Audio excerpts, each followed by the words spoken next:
Pag-usapan po natin, Senadora, yung inyong plataforma. At bilang aplikante sa pagkapangulo pa rin po, meron kami 10 issue. Pakisabot po yung konkretong programa na inyong ihahain. Una po, edukasyon. Edukasyon, dapat pinakamalaking budget. Pero kailangan rin i-audit ang Department of Education kasi napakalaki, napupunta lang sa corruption ng textbooks at sa iba't iba pang programa. Healthcare, yung kalusugan po natin mga kababayan.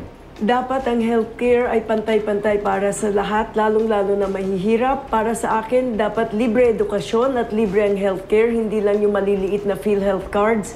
Kung hindi, extensive health coverage, lalong-lalo na para sa mahihirap. Sa pabahay po. Sa pabahay, ang maganda ay huwag mamigay ng bahay. Kung hindi, bigyan natin ang taong bayan ng kakayahan, bumili ng kanilang bahay.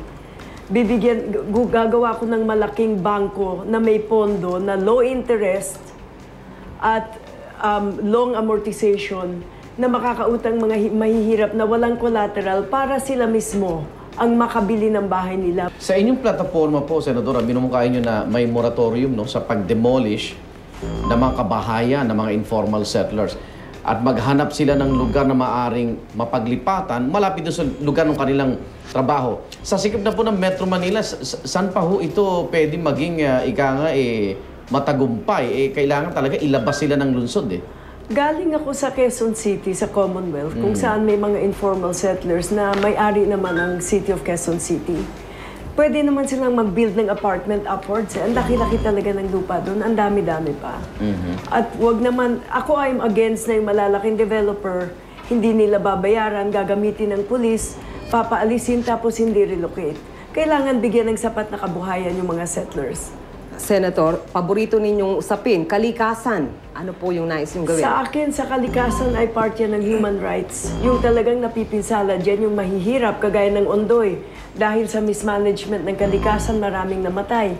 Yung mga katutubo natin, brothers and sisters, na pinapaalis lang ng mga malaking minahan, ng mga malalaking logger, sila ang dapat bigyan ng proteksyon at lalabanan ko ngayon yung mga logger at illegal miner at loggers na sumisira sa kabuhayan ng mga katutubo at na mahihirap. Gusto niyo pong i-repeal yung Mining Act at saka yung JPEPA, pero saan ho manggagaling yung pondo para dun sa iba ninyong Sa katotohanan, yung 1995 Mining Act, hindi naman sila naglalagay ng pondo Kunin natin yung pondo sa minimina nila. Linalabas nila yung ginto, linalabas nila yung kayamanan ng ating bayan, hindi naman napupunta sa atin. Mas maganda pa na kung ang gobyerno ang magmina at ibigay sa taong bayan yung kita at wag sa dayuhan. Senator, sa foreign debt?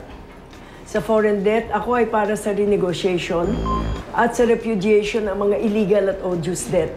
Sapagkat ang laki-laki ng pera ng taong bayan ay napupunta sa automatic debt appropriation. Dapat rin yung automatic na pagbayad ng utang ay dapat i-repeal. Taxes at pork barrel ho? No tax, no increase in taxes. Babawasan kong IVAT. Sa akin, sapat na yung 10% value-added tax. At pork barrel ay dapat maalis. Unemployment? Unemployment ang dapat magawa natin ang mag-create tayo ng tunay na jobs dito at wag lang natin ipadalang OFW parang mga slaves sa dayuhan. Create real wealth by having banks, mga bangko na nagpapahiram sa mahihirap, sa magsasaka, sa mangingisda. Yan ang tunay na kayamanan na dapat pondohan ng mahihirap para magkaroon ng tunay na kayamanan dito sa Pilipinas. Reproductive health? Reproductive health, I'm for freedom of information. Dapat bigyan talaga ng madaming impormasyon ng mahihirap. Hindi lang ako tutulang ako sa paggagamit ng pondo ng gobyerno para bumili ng contraceptives. I will leave that choice to the person kasi magiging sanhi na naman ito ng corruption. Biro mo yung malalaking mga multinationals, kung bumili ka ng bilyon-bilyon na condoms, hindi mo naman alam saan mapupunta. Hindi ba kayo nangamba na baka kayo ma-oppose ng simbahan dahil sa pro-RH stand niyo? I am pro-Filipino. I'm not anti-church, pero ako dapat level ang playing field. Na kung yung mayayaman ay may access sa impormasyon, kailangan rin mahihirap, meron rin silang full access sa impormasyon na kailangan ng kababaihan para malaman nila kung paano ang andar ng kanilang mga katawan. Priority ninyo sa national security?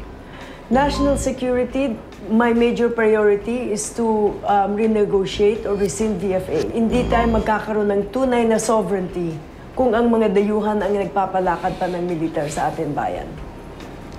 Senadora, nabanggit ho lahat ito, mga isyong ito, pero pag kayo'y pinalad na maupo sa Malacanang, ano yung unang-una na ire-resolve nyo na problema? Unang-una, papa-audit ko lahat ng department. I-resolve natin yung problema. Parating sinsabi may kakulangan ng pondo. Para sa akin, hindi yun tama. Merong kumukuha ng pondo, kanya na kumukulang. Gusto ko rin i-resolve yung peace talks sa MILF at immediate peace talks with the NDF. Lahat ng mining permits at logging permits, i-stop muna natin at kailangan natin magkaroon ng major evaluation. Ibaba natin yung EVAT to 10% at yung debt repudiation, immediate negotiations. Yung inyong plataforma, nakasentro dyan yung tinatawag yung traditional nationalism agenda. Bakit sa tingin nyo ito'y karapat-dapat na plataforma sa panahon ng globalization? Sapagkat walang bayan na yumaman na hindi muna naging nationalist. Tingnan mo ang Taiwan, Japan, Thailand, India, China, sila ay mga closed economies. Hindi sila sumali sa globalization hanggat naging malakas na sila. Tayo baliktad. Napakahina natin tapos pinapayagan natin ang dayuhan na tapak-tapakan tayo at sipa-sipain. Senadora, kayo mismo, galing kayo sa isang mayamang angkan. May mga nagsasabi na it's almost impossible to become rich in such a poor country without exploiting the poor. No? Sa tingin nyo ba, nagkautang yung inyong angkan sa bayan? Yung lolo ko ay nagsimula noong 1910, more than 100 years na kami. At ni isang kusing, wala siyang kinuha sa gobyerno. Siya yung isang unang industrialist. Lahat ng mga shipping companies, utang na loob nila sa mga personnel nila, Madrigal personnel yan. Wala siyang, at lahat ng pera niya, binigay niya para tulungan si Presidente Quezon, si Presidente Osmeña. So, hindi sa likod ng taong bayan kami yumaman. Yumaman kami kasi paangat rin yung Pilipinas at the time. Pero hindi sa political wealth ang amin. Sa amin talaga yung tunay na sipag at tiyaga. Hindi singit at taga. Senator, meron ho tayong lagpas kalahati sa national budget, 1.5 trillion pesos po, na tinatawag na special purpose funds. Ngayon, kayo po ba, pag naging Pangulo na, siyempre magagamit ninyo itong pondong to, baka naman ayaw nyo lang dahil si Pangulong Gloria ang may command sa pera. Para sa akin, itong special purpose funds, gusto kong pa-audit at ilagay natin sa internet kung saan pupunta yan. Gusto ko pure transparency. Pati yung mga insertions ng mga senador at ng mga congressman, siguro i-veto ko.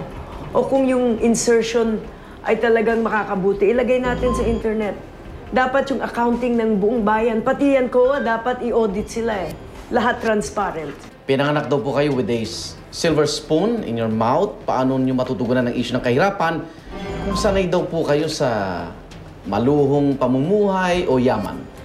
Mayaman ang pamilya ko pero hindi kami maluho. Kasi pati yung mga sapatos ko, pinipintisan ako kasi may butas daw. Last campaign, tamang-tama may butas yung sapatos ko.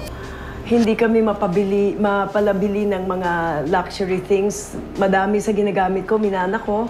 At maganda na yan kasi hindi na ako kailangan bumawi. Lahat ng buhay ko pwede ko i-dedicate sa mahihirap. Okay.